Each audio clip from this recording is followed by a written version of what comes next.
बेसोरखौ दिनै जों शिक्षा होनांगौ बिसोरखौ जोङो दिनै जाहाथे ओंखारनांगौ दोननो नाङा दायफोरनि बेसेबां दाय दं आं नोंखौ क्षमा होगोन बिमा नों फैफिन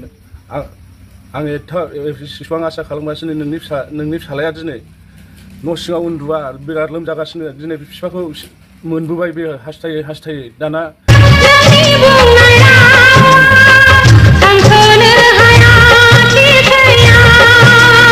जेलनिफ्राय उदां जानायनि उनाव गावनि नबथिनिफ्राय गुवाहाटी फारसे लाबोनानै लोगो लोगो 4 लाख करि होहोनो हानाया सावरायरा सारनि नाजानाया जोबोद बाख्नायथाव जोंनि बिर जोहोलावफोरनि जोबोद बाख्नायथाव जायफ्रा हारिनि थाखाय जोबथेसालियाव बोसोर बोसोर थानो गोनां जादोंमोन बे समाव सोरबाया न'खरनि बिदा फंबाय बिमा बिफाया थाखा दाहार लानानै हा हु फाननानै सम्पति सिलिंखार जानानै न'खरा लोरबां जानानै दंमोन बे समाव उदांनि उनाव गावनि नबथियाव सफैनाय लोगो लोगो न'खरनि बिमा बिफा बिदा फंबाय सोरबा सासेया बेमाराव गोलैनानै दं थाखा दाहार ब्रुं ब्रुं न'खरनि हा हु गैला सम्पति गैला बे समाव सावरायरा सारा गावनि नबथिनिफ्राय गुवाहाटीयाव लाबोनानै लोगो लोगो 4 लाख करि होहोनो हानाय जोबोद बाख्नायथाव भिडिअनि फुटेजखौ एसे खोनासंलां बेमार जानानै थैलांबाय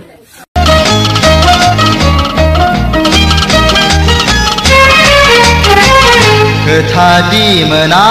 नोंनाव बिबोलाबो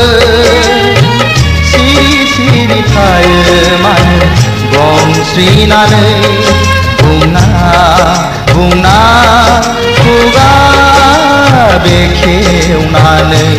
नों बुं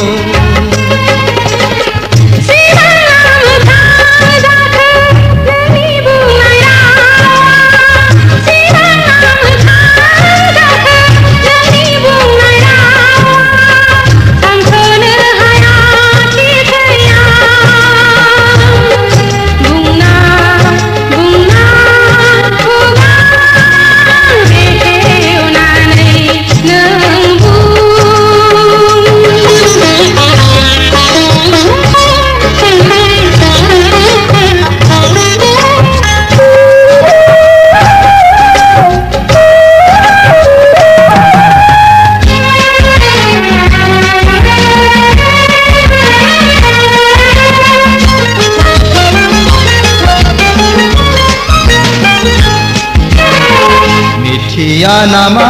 नों मेगननि नोजोरा आंनि मिथिया नामा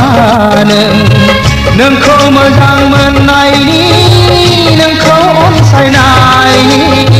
नोंखौ मोजां मोननायनि नोंखौ अनसायनायनि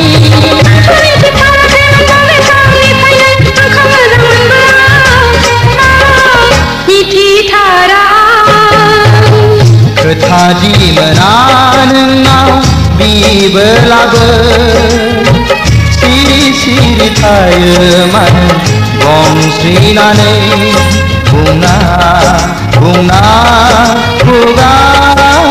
बेखे माने जोबोद गोजोनथाव खौरां दाख्लि जेलाव गनाय जानाखि जोंनि एक्स एनडिपि बिथांमोन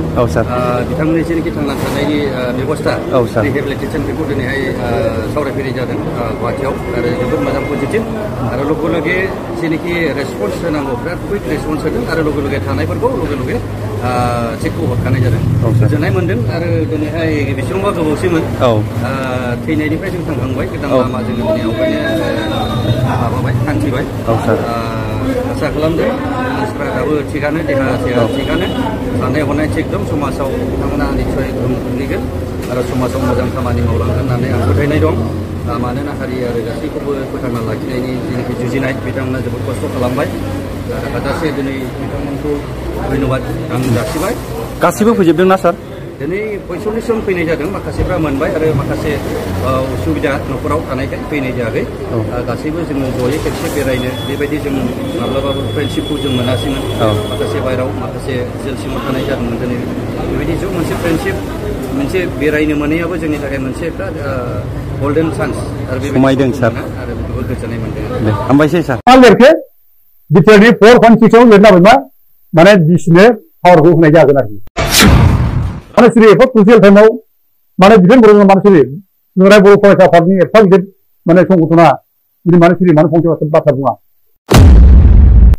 डाइरेक्ट बीटीसी एकाउन्टाव 5.7 दङ बीटीसी आव जे बीटीसी आ आउटसाइड फ्रम द पार्टि अफ बीटीसी होनाय बीटीसी नि एडमिनिस्ट्रेशन बाहेराव बीसी एसपी आ बाहेरावखा तो बुंबाय थायो बर'आ आरो बिनि जानाखि पार्टिनि मानसिफोर बुंबाय थायो हाग्रामा महिलारिया 17 बोसोराव जेबो मावाखै बे बाथ्राखौ दा बे बुंनाय रावा बियो मोनसे राजनितिक बे मालायखौ दाय होनानै गावखौ मोजां मोनसे पजिसन लाबोनो थाखाय बुंनाय बे राजनितिक भाषा बियो बे दा बेफोरजों बेखौ सैथोखौबो दाबायनोबो हायो मोजां जुदि मावोब्ला ओमफ्राय नंखायखौबो इस्टाब्लिश खालामनो हायो खिन्थु नों जुदि मोजाङै जुदि बुंनो हायाब्ला नोङो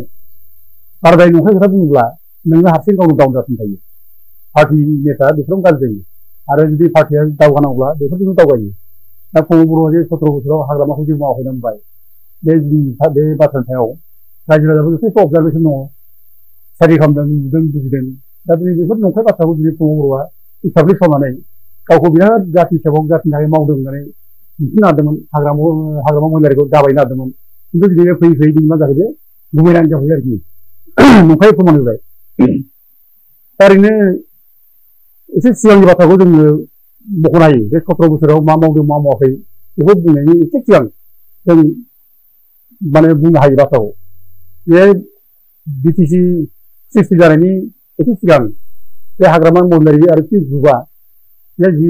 संग्राम खालामदोंमोन थै जिउ दाननानै अस्त्र गैयानै आन्दलन खालामदोंमोन बेथ' हिस्ट्रिया बेखौ बयबो गनायगोन ना एसे खालामगोन ना आरो बिसोरनि बे थै जिउ दाननानै जे अस्त्र गैयानै आन्दलन खालामबाय दा बिनि गेजेरजों एसे बीटीसी मोनबोदों 6 सिडुल बीटीसी मोनदों बेथ' हिस्ट्रि बेखौ नों बोरै नंखाय होनना बुङो आरो बे हिस्ट्रिया 6 सिडुल मोननाय हिस्ट्रिया बर'नि थाखाय बिराद गिदिर बे माने गोसोआव लाथाव आरो बेखौ बर'आ जुदि बेखौ लिखित भाबै जारिमिन हिसाबै लिरनो खालामगोन आरो बर'फोरल' नङा गुबुनफ्राबो लिरलांगोन बे बर' जाथिया मा मोनखो मा मोनाखै आन्दलना बोरै जादों बोरै जायाखै बेखौ लिरलांनो गालांगोन दा बेफोर हिस्ट्रि दा बे 6 सिडुल बीटीसी मोनबाय हाग्रामा महिलारि नाजानायाव जादों बेखौ जों बाहायनाय बुंनाय बाथ्रा नङा बे हिस्ट्रिखौ बुङो दा बे 6 सिडुल मोननायनि उनाव हाग्रामा महिलारिया नों फार्स्टआव नोङो माने बीटीसीनि टेरिटरिखौ नोङो उइदिन माने 6 मान्थ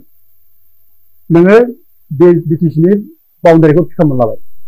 6 मासनि गेजेरावनो आरो नोङो बिनि गेजेरावनो नोङो बे बीटीसीनि बाउन्डारि फिक्स खालामनानै नोङो 40टा समस्ति फिक्स खालामना लाबाय दा अब्ला नोङो बेनो मोनसे बीटीसी सासन खालामनाय मोनसे कनसेप्टखौ बे क्लियार खालामखादों दा डिस्ट्रिक्ट जाबाय क'क्राझार चिरां बाक्सा उदालगुरि डिस्ट्रिक्ट जाबाय दा बेजोंनो स्टार्ट जाबाय आरो बिनि उनाव इलेक्सन जाबाय दा बे हिसाबै बेफोर जिनिसा मावजेननायनि मोनसे नेरसोन आरोखि बेयो हाग्रामा महिलारि मावजेननाय नेरसोन आरो दा बेनो जारिमिन बेयो दा बिनि उनाव नों फैबाय बीटीसी जानाय लोगो लोगो नोङो खामानि जेब्ला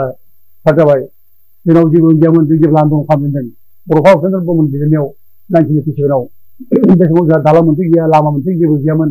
क'क्राझार डिस्ट्रिक्टनि साखाथि फाखाथि लामाखौ जों बुंनो हायो सिमबोरगावसिम थांनाय लामानि गैया जोंहा जोंहानिफ्राय सिमबोरगावसिम थांनाय लामानि गैया दालाङा बायजोबबाय आरो बेजों एक्सुवेलि थांनांगौ ओरै बन्दरगावसिम थांनांगौ सिमबोरगावनिफ्राय बेबो लामानि गैया बे क'क्राझारनिफ्राय बन्दरगाव थांनाय लामा बेबो गैया ओरै देबोरगावनिफ्राय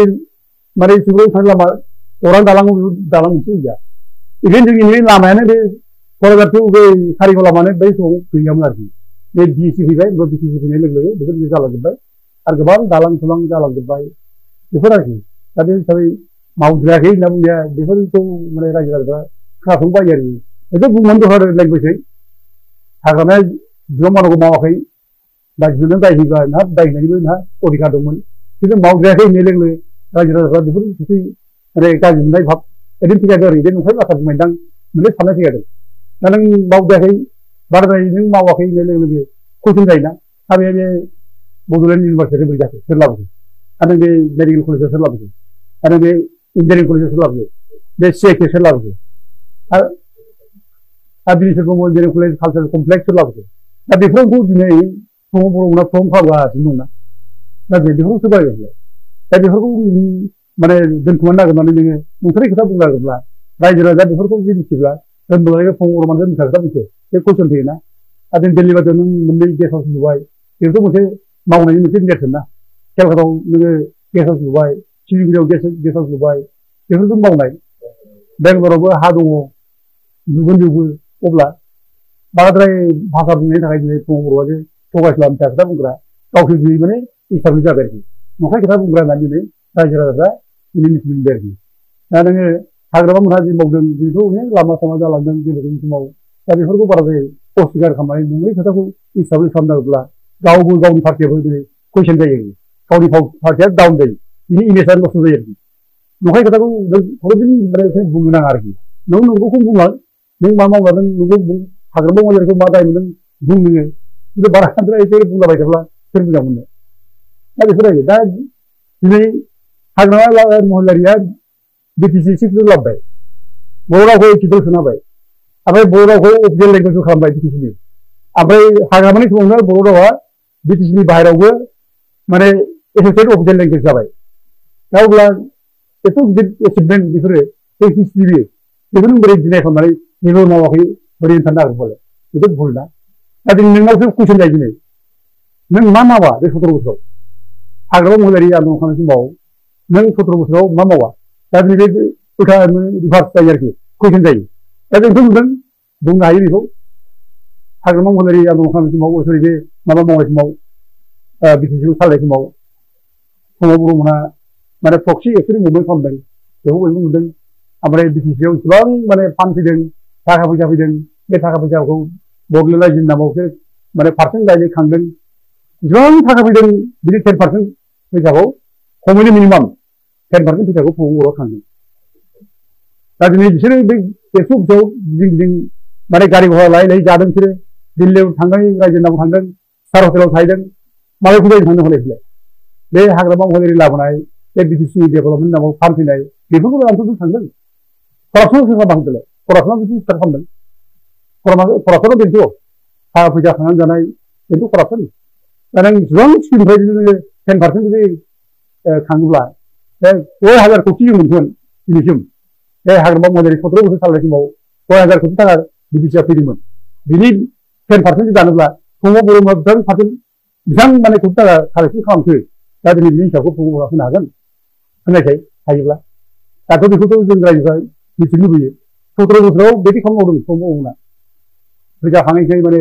एक्सन नामाव आन्दलन खालामनाय बेबो प्रक्सि आन्दलन बेखौथ' हिस्ट्रि नङाबो हिस्ट्रि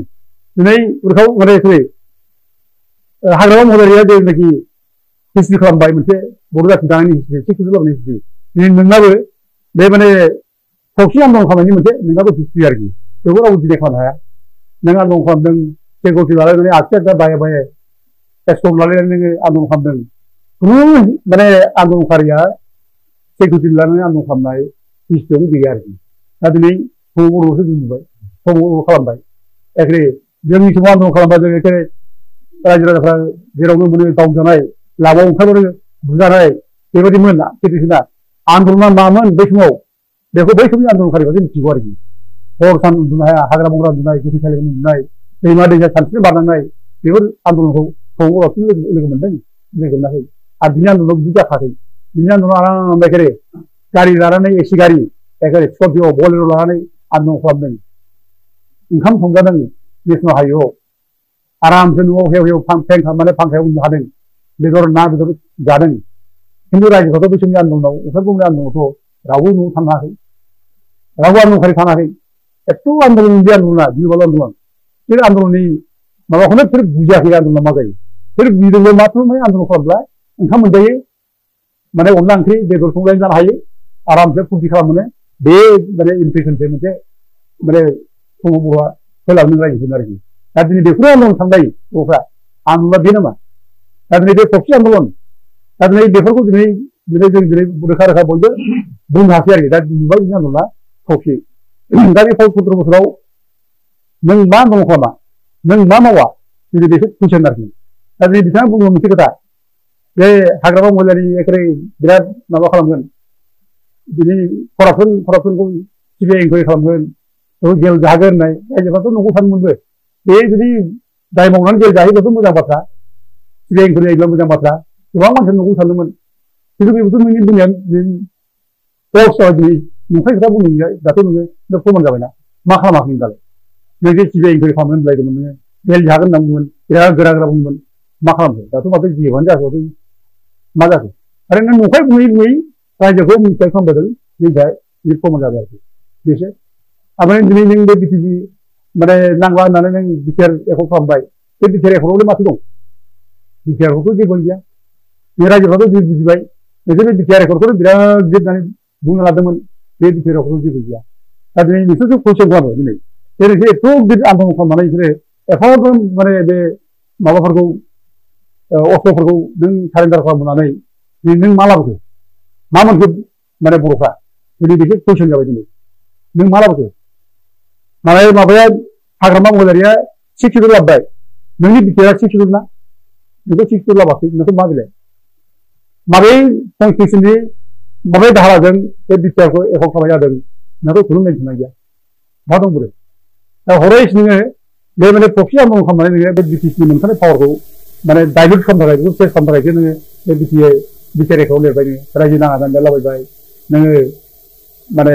बिटिसिखौ नोङो जेराव आइएस माने अफिसारफ्रा सालायो एसएस अफिसारफ्रा सालायो बेयावनो सासे सिअ'जों माने बिटिसि सालायनो थाखाय नोङो माने एकर्ड खालामनानै होबाय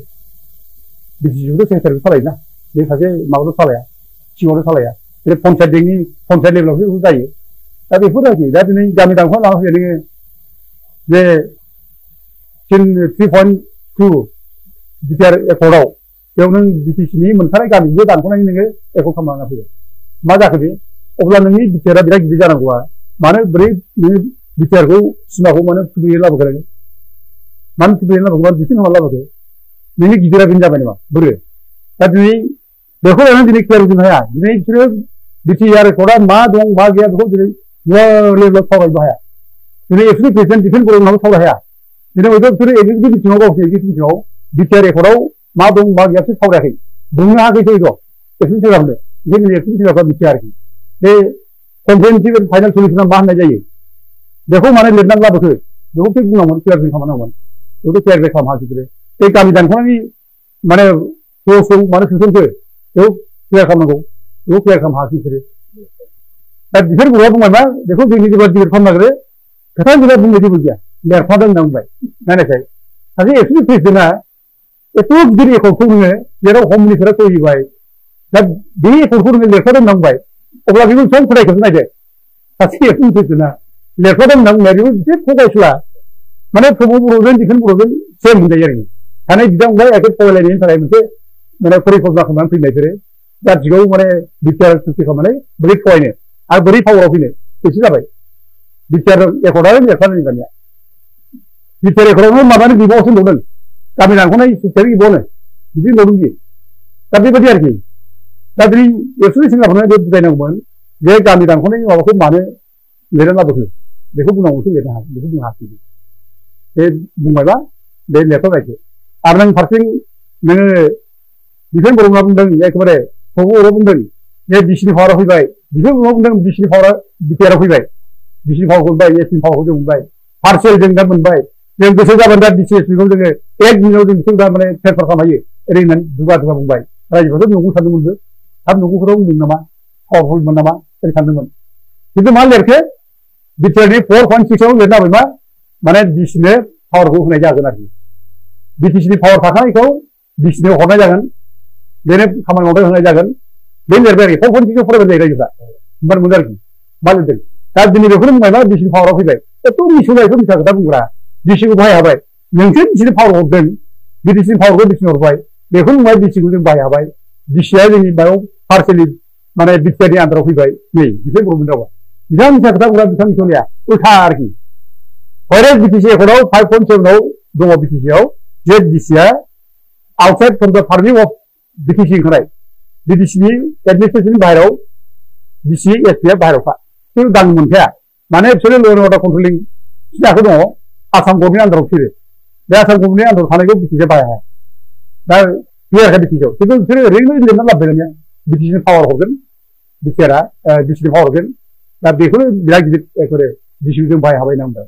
दा बेफोर मिसननिया थगायनाय एथ' गाज्रि मिसा खोथा बुंनाय दा बेफोर मिसा दिनै रायजोनि राजाफोरनि गेजेराव रोखा रोखा दिनै माने नुजाबाय एसे थगायदों एसे मिसा खोथा बुंदों दिनै बेखौ रावबो माबा लाखिदा गावखौनो दा खस्थ' खालामो दे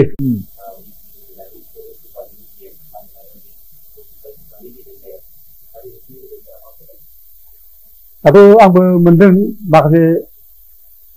सार्केलाव जेनेबा बेंटल सार्केलनि आन्दाराव माखासे हा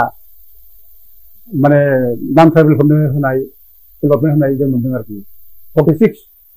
माने जेनेरेल कास्टनो होनाय आरोखि दा 46 फेमिलि दा बेखौ जों प्रश्न खालामो जे सिक्स एरिया आरो ट्राइबेल बेल्ट ब्लक एरियाजों दाजानाय बे सिक्स एरिया बे सिक्स एरियायाव खुनु नन ट्राइबेल मानसिया माने हा मोना दा दिनै बेंटल सार्केलनि आन्दाराव फेरेंगाया दिनै माने 46 फेमिलिनो जेनेरेल कास्ट मानसि आरोखि जेनेरेल कास्ट दं आरोखि जेनेरेल कास्ट बिदिनो दिनै हानि एलटमेन्ट होबाय आरोखि माबोरै होखो सिक्सखौ बिदि मोना थारमाने नोङो इलिगेल माबा सिक्सखौ भाइलेट खालामनानै नोङो दिनै भट गैयिनि थाखाय नोङो माबा होना होबाय आरोखि जेनेरेल मानसिफोरनो होनाय जाबाय दा बे दल दामगासिनो दं जों माने हा होगासिनो दं दा हरै ट्राइबेल मानसिफ्रा जेराव दङ गोदो गोदायनिफ्रायनो थाबोनाय ट्राइबेलफोर दङ बे गभर्नमेन्ट हा होन कास्टआ जेराव थाया माने दा बिसोरनो नायै हाखौनो होनांगौ बिसोरनो दा बिसोरनो होआखै बिसोरो खिन्थु बे जेनेरेल मानसिफोरनो हा होबाय खिन्थु सिक्स बिदि मोनफ्रा दा बेंटल सार्केलाव बिदि जादों आरो बेल' नङा उदालगुरियावबो जों बेखौ नुदों आरोखि उदालगुरियावबो गोबां माने जेनेरेल कास्टनो माने जेरै मानसिफ्रा हा मोना बिसोरनो हा होगासिनो दं आरो बे माने दल दामै गिदिंगासिनो दं जों 1,000 दिनै हा होबाय 1,000 जों माने हा गैजारिफोरनो हा होबाय खिन्थु सोरनो होदों बेखौ दिनै सोर माने बुंना होनाय जायो जों आर्टिस्टआव जों मोनबाय लेखाखौ बे जेनेरेल मानसिफोरनो हा होदों आरोखि दा गथे जों अफर्स खालामो बेखौ टेबोल खालामफिननांगौ आरो इसिबां बर'फोर दं बर'फोरनो हा गैयि मानसिफोरनो हा होनांगौ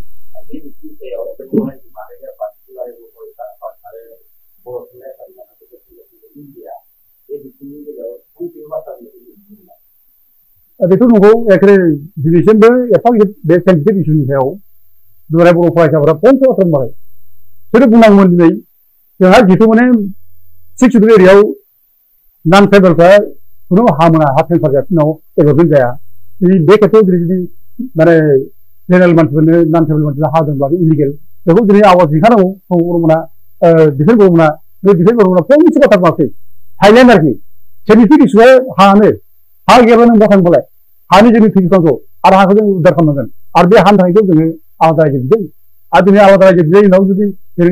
सिक्सनि उनाव बे सिक्सनि उनावबो जोंनि हा जि निरापद जायाब्ला रैखाथि गोनां जायाब्ला अब्लालाय जों बहा थांबावनो दाथ' दिनै एखेबारे बुंगासिनो दं फेरेंगाया अपेनलि जोङो बर' थासान्दि समाव खुनु माने नन ट्राइबेलखौ बेल्ट ब्लकनिफ्राय होखारा होनना बुंदों आरोखि एथ' जौगानाय मानसि बिनि थाखाय बे थारमाने आइनखौनो भाइलेट खालामबाय आरोखि बे आइनजोंबो खुनु सोमोन्दो गैया बे भटजों सोमोन्दो गैया नोंखौ मानि थाखाय दंफालाय बिथिंआवलाय नोंखौथ' आइनखौ मावनो थाखायसो हरदोंमोन हा हुनि निरापत्ता होनांगौ आइनखौ मावफुं नोंसोर होननानैसो हरदोंमोन दिनै नोंसोर आइनखौ मावनो नागारै आइन सिफायनो थाखायसो एसे थांबाय थारमाने बे हा माने हानिफ्राय जों खुनु दिन माने नन ट्राइबेलखौ होखारनानै माने माने जों बिसोरो आइन सिफायनाय आइनखौ सिफायनानै इलिगेल मानसिफोरखौ बिसोरो दिनै जायगा होनाय बिसोर दा दिनै बेखौनो जों बुंनो लुबैदों आङो दिनै बेफोरबायदि मानसि थांखुमायबावनो जाय फेरेंगा मोनहा जों अपेनलि बुंबाय जे जों खुनु रावखौबो जों खाथियाव होखारनांबाय बेबायदि मानसिखौ जों दिनै जायगा होबावनो नामा ओंखायनो दिनै बर'फ्रा दिनै बयबो दिनै सांग्रां जाना फैयो दिनै बिसोरखौ जों जायगा होनो नाङा दिनै बिसोरखौ जों दा उल्था गावसोर होखारनांगौ जों बर'नि निरापत्ता खालामनो रोङाखै बर'नि रैखाथिनि जेबो बेब'स्था खालामनो रोङाखै बर'खौ जायगा होखारनाय गोबां जायगायाव फेरेंगानि समावनो होखारदों आगोल सरकार समाव बा बिनि आगोलफ्रावबो बिटि जानाय सिगांबो बर'खौ खुनु जायगायाव होखाराखै खिन्थु दिनै माने बर' फैनाय समाव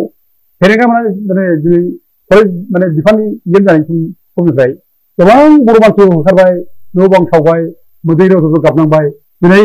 बे बर'फ्रा थांनानै थानांगौ बे थांनानै थानायनि मोनसे दिदोम मोनसे माने सिद्धान्त गैयै जाबाय आरोखि होखार गासै गावनाव जागोन मोनसे सिद्धान्त गैयै बे रोखोम अबस्थायाव दिनै दोनबाय माने हारिखौ आरोखि दा बेबायदि जुदि फर्जायाव लाबोब्ला दिनै उल्था जोंनि बर' जाथिया ज' जाफिननाय गासिबो खौसे जानानै बेसोरखौ दिनै जों शिक्षा होनांगौ बिसोरखौ जोङो दिनै जाहाथे ओंखारनांगौ दोननो नाङा